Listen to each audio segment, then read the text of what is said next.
Onivia, League of Legends highlights.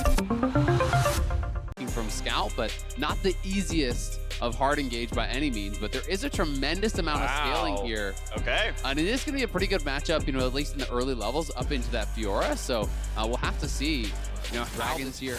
But one concern I do have that we haven't really touched on is, generally when you see Kennen in the game, you're always going to have an answering exhaust because it's such a powerful summoner. There's going to be second Herald, though, looks like, as they step up, they put the wards down to get rid of the vision.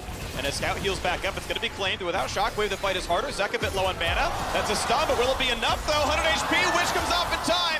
They're still going for a bit more. First blood, the latest of worlds comes through. King gets a single vital. Will it be enough to kill? Yes, Yoshik takes him down. DRX 2-0. Viper still slowed, fights back on a dash. Wonder has ult. Kill him. It's a stun. Refuses to ult, though. Does not go for any more. Finally, time's on in. Gets the three-man stun, the single kill, the stun away onto Yoshik, and nothing more than that. A 1,000 gold lead and 2 Dragons, DRX in the lead. Oh, very back and forth there, but at the same time, Kingen goes mid, and he is potentially going to knock down that full tower there. Fiora crushes through that, but now Scout! What a shuffle! Barrel goes for a ward. I don't know if he saw Scout or not, but gets punished. EDG get a kill back, but first turret goes to DRX. The tower is low enough, so will be a kill on that tower, unless they can somehow stop it from charging, but I doubt that they can. So the turret does go down. Kingen can actually come back and clean this up. But 6,000 health left on the Drake. Barrel on the top side. Another mid-wave catches up. That is already 100 gold denied away from EDG, but they stick around for more. Level 13 on the Azir. Gonna look for the play onto Barrel. Finds the shove back. Kills him without a single spell cast. In goes Frondre. There's a second. May go over the wall. The chase down for Kingen. Gets single kill. Kick back, but not taken down. Staying alive. Down to half health. Finds a three-man slow. But JJ on the chase. Q's gonna be sidestep. Stays alive. Flash in for Viper. Nearly dies, but forces DRX to flash away. Flash back in. The second gets the kill on the Viper. A chase in. JJ missed, but Scout is here to finish the job. It's an absolute bloodbath, back and forth. Skill shot just barely not connecting. Deft on the wrong side of the map, and Scout is here to kill his former teammate. W auto Q comes back up. There is the rampage of EDG's 5. Make it 6 kills. 4 belong to the mid laner. Here, and as DRX do reset, EDG has now moved in towards that top side, and they're clearing out all the wards in this area, as well as pushing up towards mid, and they should be able to knock down this tier 1 here pretty easily.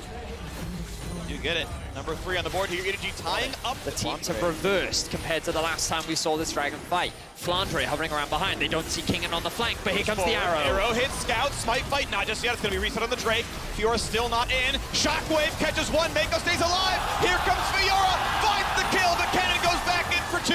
And you got a bunch of damage still on Azeka. Stopwatch buys some time. Fiora goes for broke, but his ankles are just that. The kick, and it's Scout securing the kill.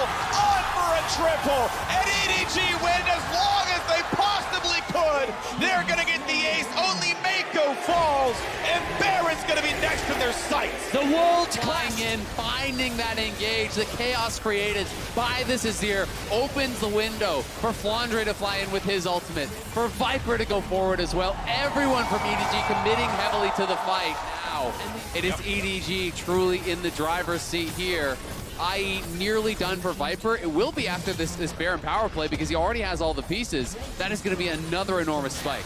2,400 gold right now. Yeah, top lane outer killed. King doing the best he can to play permanent split push, mostly catching up in farm with the opposing top laner, but it's still overall higher farm out of EDG.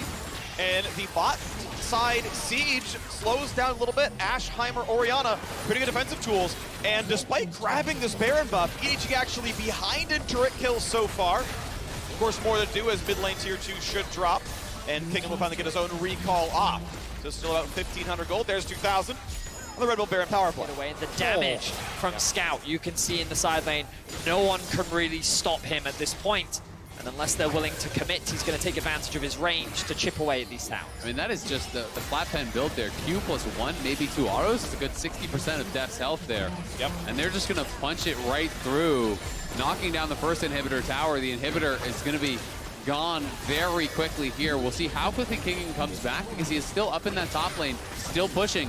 And it looks like they're going to be willing to give up this middle inhibit as well. They don't feel that they can defend it. So they're going to try to potentially trade for a top lane inhib. And you can see Flandre going back now. They're going to try to stop the recall. Okay, yep, they get a couple more seconds off of the Lee Sin, but it's going to be middle inhibitor gone. Kicken doing what he can to get every objective possible. Can he kill his turret in time? With Demolish, it was close. And maybe there's going to be some wave capabilities on. Wants to go. Flandre has several vitals up, but the W's already burned. Q, auto. It's going to be the last shot. He can't, and he can!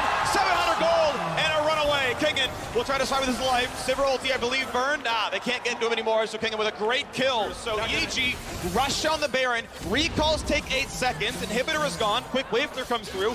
Now Barrel's here. He can put down wards, he can put down turrets, and they're going for the base. Scout shows up, but can you find the shuffle? He's able to get it, but over the wall they go. A stopwatch burn, and Viper gets the kill. Viper flashes, they get the second, and just like that, Scout is legendary. Yeah, that's huge. They get back. Both the carries of EDG do arrive, and now they're going to try to go for an end of their own. They're TPing back in here. 4 members of EDG are going to be here. There's only 3 from DRX. Is going to be enough there? Def not going to be locked down too much just yet, but they're going to go for the wave as best they can. They know bot lane is flooding in. Zeka's wave clear is only so good. A new cannon, a new Superman is on the way. And they've got a 4 versus 3 inside the base. Sivir still walking over. She TP'd to the base. First turret dropping pretty rapidly. Still trying to clear out the minions. First turret is down. A stopwatch burn, but that should be a kill every time, right? Def going to be locked in place. Here goes cannon. The kick back. 2 kills. And EDG going to take the very first game. The attempt at the Nexus does not succeed from DRX. The early game was not enough, but Scout drops. 3 alive. Can they kill it in time? JJ gets low. Viper is still hitting. He's got the Guardian Angel, and the Nexus falls. EDG takes game 1. In typical EDG style, they will